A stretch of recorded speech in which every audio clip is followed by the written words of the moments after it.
L'aqueduc d'Arcueil, qui est en fait un aqueduc qui date du XVIIe siècle, qu'on appelle aussi l'aqueduc Médicis. D'ailleurs, Arcueil vient la ville d'Arcueil, ça vient de Arche, ça vient en fait d'un aqueduc qui était à Bièvre et qui permet d'alimenter toute la rive gauche, même tout Paris, en eau potable. On est au-dessous de cette marque de civilisation romaine, à savoir l'aqueduc romain d'Arcueil.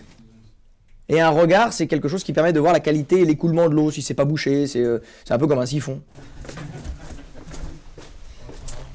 Alors justement, comme on est dans les carrières, l'avenue Montsouris, le parc de Montsouris, doit son nom à ces gruyères-là. Parce que comme les carrières de Paris étaient comme un fromage, on avait toutes ces zones-là, on l'appelait la zone de moque-souris. Les souris se moquent de nous parce qu'elles se baladent partout, elles peuvent circuler dans les carrières, dans les trouées, etc. Et ça a donné Montsouris. Voilà.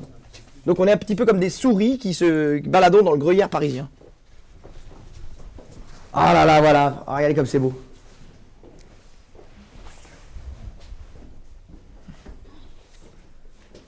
Magnifique.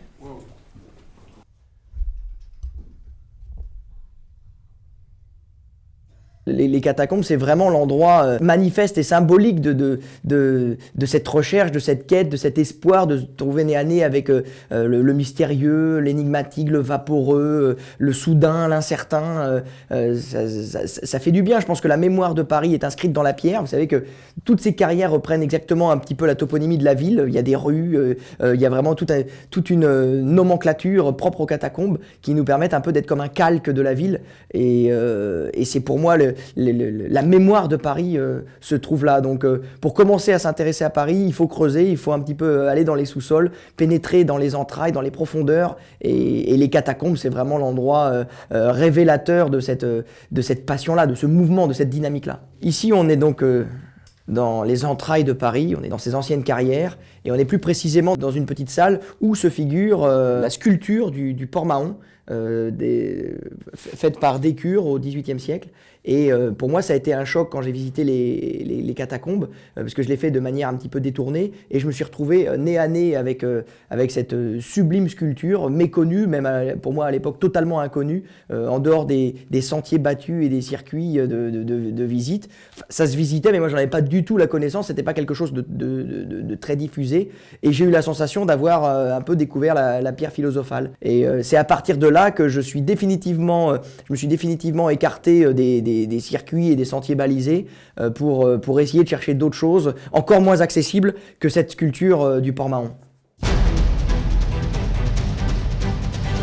J'ai mis du temps à réaliser cette adaptation parce que c'est quelque chose qui est un travail de romain, et pour avoir et réunir toute la somme d'informations qui se trouve dans mon livre puis dans l'illustré, il m'a fallu près de 20 ans et 5 ans de travail sur le terrain pour essayer d'avoir les bonnes autorisations, les beaux moments, que ce soit accessible. J'ai vraiment longtemps hésité à l'adapter. Je me suis dit on n'y arrivera jamais. En plus, quand vous tournez avec une équipe, vous êtes beaucoup, vous êtes 5, vous êtes 4, vous êtes 6, c'est plus lourd à déplacer, ça devient tout de suite un peu une usine à gaz. Donc, et moi j'aime bien être tout seul. C'est aussi pour ça que ça a mis du temps à se réaliser et que Tim Newman et Fabrice Ourlier ont su me convaincre. C'est qu'égoïstement, c'est quelque chose que je voulais pas révéler au public.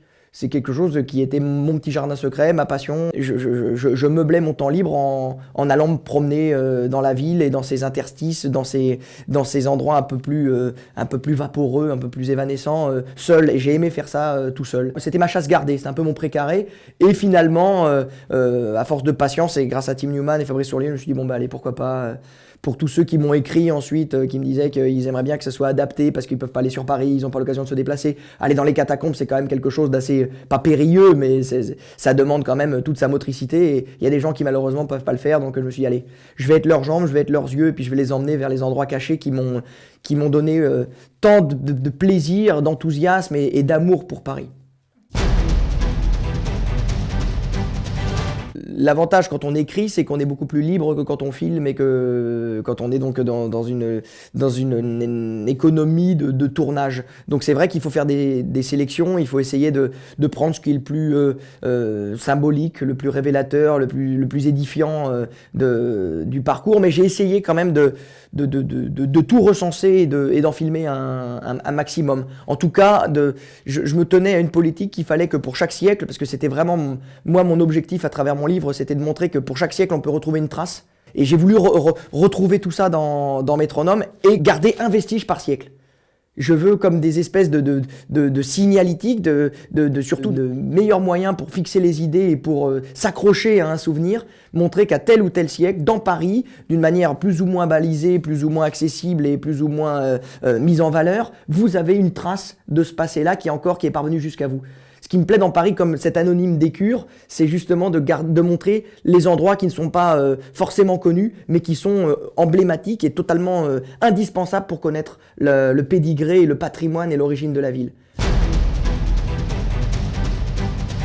J'ai aimé toutes ces petites reconstitutions parce qu'elles permettent de varier un petit peu les supports et les approches. Là, avec le truchement de la vidéo, de l'informatique et des ordinateurs, grâce à Fabrice Ourlier, on peut un petit peu comme Viollet-le-Duc restaurer, presque refantasmer, même réhabiliter et totalement refaire exister le passé. Même si, encore une fois, le fait de faire l'effort par soi-même et de s'imaginer comme c'était, pour moi, c'est parfois plus jubilatoire. Et d'ailleurs, on a un petit peu dosé dans les vestiges. Par moments, je disais à Fabrice, non, là, pas la peine de le reconstituer. Laisse tel qu'il est, je pense qu'il est un petit peu plus suggestif et plus agréable à laisser en l'état que de tout d'un coup refabriquer comme c'était avec une petite maquette ou une image de synthèse. J'ai pas pu tout recenser, j'ai pas pu tout remontrer dans le documentaire parce que là, ça aurait été une saga.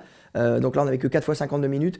Et donc, on a alterné les moments où il fallait bien présenter les choses comme c'était, comme par exemple pour les thermes de Cluny ou les arènes. Mais d'autres fois aussi où on est un petit peu, comme pour la muraille de Julien, on est un peu laissé faire le souvenir, un peu comme un romantique, vous savez, une passion pour les vieilles ruines et les vieilles pierres un peu délabrées. Il faut laisser en l'état pour finalement mieux rêver et mieux s'échapper.